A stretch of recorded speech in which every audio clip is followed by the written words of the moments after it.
Well, as immunization efforts ramp up around the world, some countries are considering implementing systems which would require people to show proof of inoculation before accessing certain facilities, a so-called vaccine passport program. It's already in place in Israel. Roxana Saberi is reporting on this from London. So, Roxana, I imagine that a program like this has some pros and some cons. It does, Anne-Marie. Supporters say it could help lift lockdowns in cities like London. You get a shot, then you get a digital pass on your phone, and then you can get into restaurants and pubs. But critics warn of the potential pitfalls over privacy and more.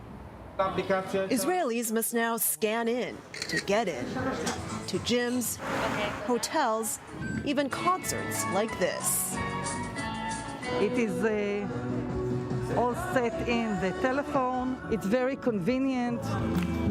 For more than 3 million Israelis and counting, this is the ticket back to some kind of normalcy. Finally, all the way in the car, I sang back to life, back to reality. The government-issued Green Pass shows personal details and proves they've had 2 doses of a COVID-19 vaccine. Now countries across Europe and beyond are considering similar so-called vaccine passports or immunity certificates to inject life back into a flagging tourism industry and revive businesses and hospitality, like pubs. The UK is studying whether to introduce vaccine certificates, raising the possibility that Brits could soon need a passport for a pint.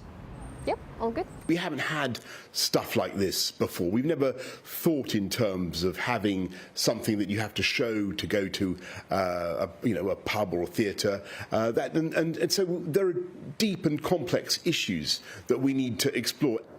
Issues like potential discrimination against people who don't want a shot, along with those who can't get one for medical reasons or because there's not enough supply.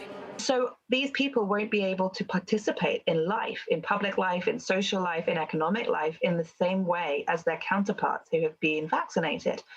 Claire Wenham from the London School of Economics says data privacy is another concern. Is it going to be something that's digital and tracks you?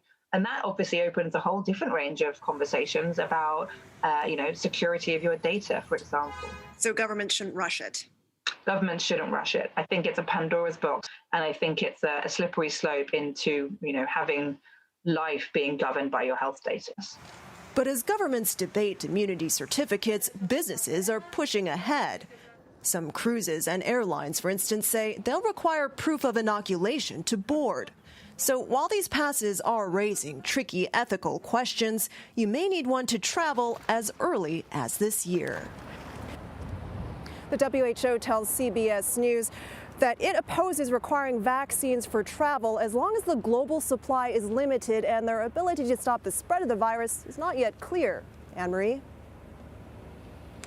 Yeah, you can totally understand it. People really want to get back to moving around the way they did before, but you certainly don't want to create an environment where people are willing to sort of do all kinds of things, maybe pay extra to get access to this vaccine when there are people who are in desperate need right now.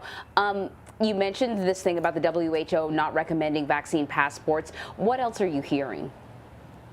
Yeah, that's right, Anne-Marie. There are a lot of concerns that some critics have. For example, there is no international standardized digital vaccine passport yet. And in the meantime, there is this patchwork of different apps that countries and companies are creating. Now, the airline industry has called for something universal so that it can be recognized by different countries. Another concern is that these vaccine passports, since they're digital, could be faked. And you actually have seen that with some of these negative coronavirus tests that are required to enter certain countries. Some people have been able to fake those, for example. Another concern we've heard is that the virus keeps mutating, and so vaccines need to be adapted for these new variants that are of COVID-19 that are popping up around the world. And in the meantime, countries might say, for example, you need to show that proof that you've had the Pfizer vaccine, for instance, and not the AstraZeneca one to get in, or you need Moderna and not Johnson & Johnson. So that is a concern that some critics have that could lead to more discrimination. Anne-Marie? Of course. Is anyone else considering this whole concept of a vaccine passport? Do you know if there's anything happening here in the U.S., or is anyone considering it here? Is it a possibility? They are. President Biden issued an executive order which, among other things, asks his government agencies to look into the possibility of linking vaccinations in the U.S. with international vaccine certificates and creating electronic versions of them.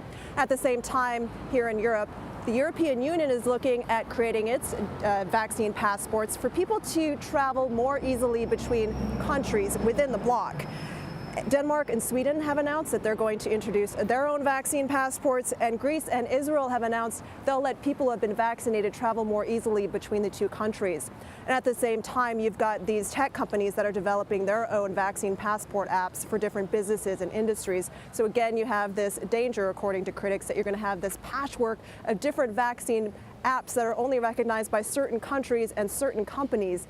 But Anne-Marie, one thing that all of this has shown us while we were researching this story is that countries and companies are really improvising and trying to experiment with the best way to get back to normal as more and more people get vaccinations. But the question is, how do they do that fairly and also in a safe way? Anne-Marie? Yeah, it's so true, Roxana. Fairly really being the question. If the vaccine is optional, and there's still a lot of people very concerned about many of these vaccines. If it's optional, but the only way to get on with your life is to get a vaccine, it doesn't feel so optional after a while. This is going to be really interesting to watch. Roxana, thank you so much.